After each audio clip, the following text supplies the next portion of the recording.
Did President Biden show incoming President Trump anything classified? No. No. Why not? Why would he? This was an opportunity for them to speak candidly, openly.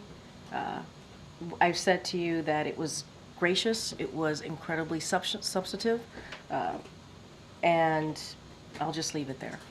The last time these two were together in the same room was at the debate. They talked a fair amount about playing golf. Do you know if a plan was made for them to play golf in President Biden's retirement? Actually, that's not the last time they saw each other. They saw each other at September 11th. I'm going to move on. Go ahead, Ed. I think in this room we've all watched the very somber speeches that the president gave on democracy in Philadelphia, at the Capitol, and today we see these pictures of two leaders chatting around a fireplace. There's a stark contrast here, and isn't there a risk that in the future, when voters are faced with warnings about democracy, they're just gonna dismiss them and think this is just campaign stuff, this is just political?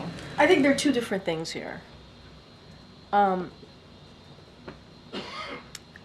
When it comes to what the president said in the past year, even more so about our democracy, the importance of our democracy, let's not forget, we saw that Americans do care about democracy. They care about protecting our freedoms. That is something that the president's never going to shy away from. He's never going to shy away talking about that. And it is important on how we move forward. Right, is important. But what we're seeing right now is also a democratic principle, right? When we're talking about transition of power, it is about our democratic principle as well. It is about continuing that transfer of power. It is about continuing that democracy.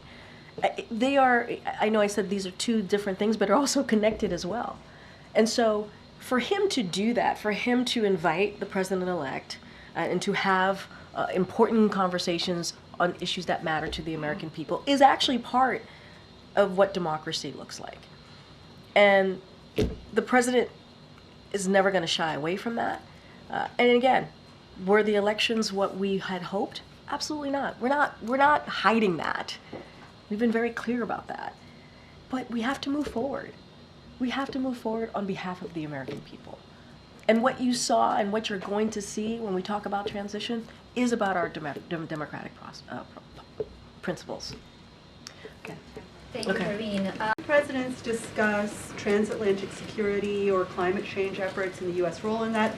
And relatedly, what is President Biden's message to G20 leaders on these two issues and on the institutions and frameworks that hold them up? I'm talking about NATO and the Paris Agreement. Yeah, so look, obviously they talked about national security issues, mentioned that already.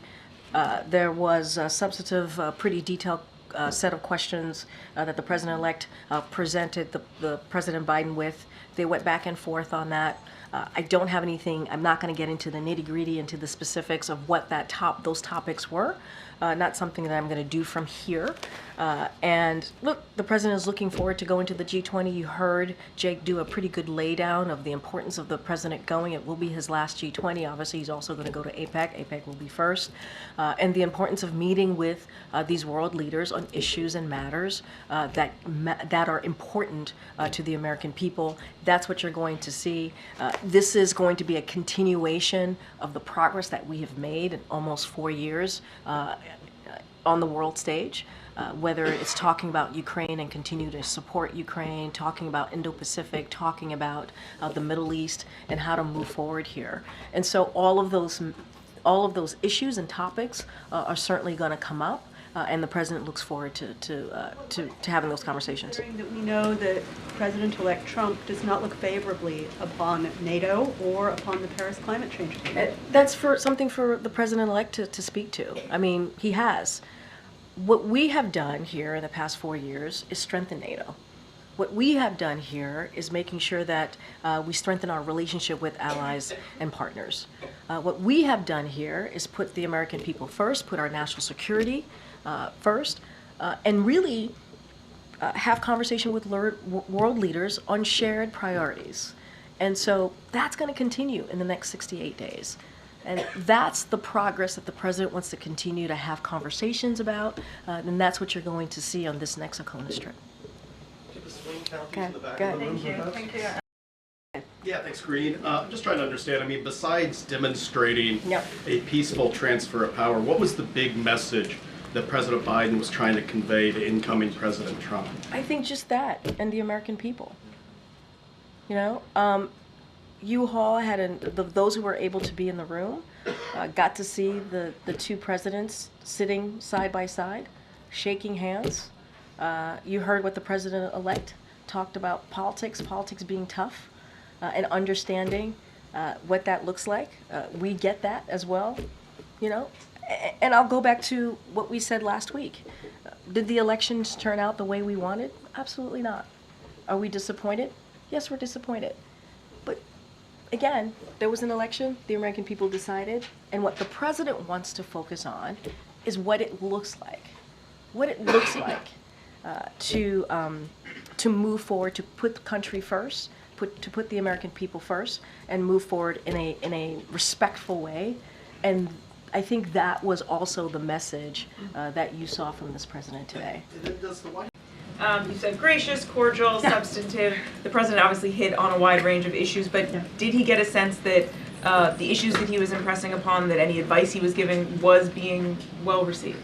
I think so. I think that's why the president was wanting me to let you all know that there was a very good back and forth, and it was substantive, as I mentioned before. And I want to be mindful. It was a private conversation, so I don't want to go into specifics or details. But look, they met for more than 2 hours. They met for a very long time, or nearly 2 hours, pardon me. And I think by the length of the meeting tells you that they had an in-depth conversation on an array of issues. And so, look, the president reached out to the president-elect wanting to make sure that he gave an opportunity to the president-elect, afforded him that opportunity to have a meeting with him to talk about the different issues that matter to the American people. But nearly 2 hours says a lot about how the meeting went. Any plans to keep a line of communication open? The president is always going to, obviously, keep that line of communication open to the president-elect. We got to remember, this is not about the two presidents. This is not about President Biden or President-elect Trump. This is about the American people and what's right for the American people. And if anything, the president has led by example, right, over the last week now on making sure that we have this cordial transition of power. To you, Karine. Regarding the meeting. Yeah. President Biden has given a lot of statements about his concern for the U.S. democracy. Did he share any of those concerns with President-elect Trump in their meeting about what he feels should be done or needs to be done? So I'm not going to go into granular detail of what was discussed in the meeting. What I can say that it was indeed very cordial, very gracious, and substantive. And I mentioned at the top, national security was discussed, domestic policy issues were discussed. I had an opportunity to speak with the president in the Oval Office right before coming out to do this press briefing, because I wanted to make sure that I got what the president wanted to share with all of you. So certainly that everything that I'm saying is sanctioned, if you will, by the president. He wanted you all to know that the president-elect, again, was gracious, came with a detailed set of questions. It was, again, substantive. But I do want to take a little bit of a step back here, because it's really important to note, and you're going to hear me continuing to say this over and over again, the importance of having a smooth transition, an importance of having an orderly transition. The president respects the will of the American people and wants to make sure that occurs. That is what he believes the American people deserve. And so that is as far as I can go. That is what I am sharing with you from the president directly. And look, we're going to make sure, as Jake Sullivan was saying, that his team has what they need, right? They want to make sure that it is indeed an efficient, effective transition, so that we hand over the people's business so that they can continue the people's business. Can you say how President Biden answered some of those detailed questions? I will say that the president certainly looked forward to the meeting, appreciated the conversation, and answered any questions that the president-elect had, offered up his thoughts, but I'm not going to go any further than that. Again, Mary. We saw a unified front related to a transition in the Oval Office meeting, but a lot was said on the campaign trail, like Trump is a dangerous threat to our country and our democracy. Was there an apology today?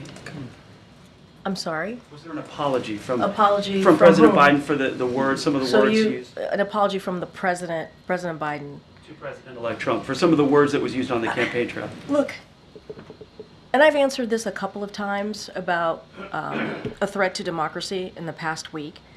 The president is going to always feel obligated to be honest with the American people. What he says still stands. And it's not just him.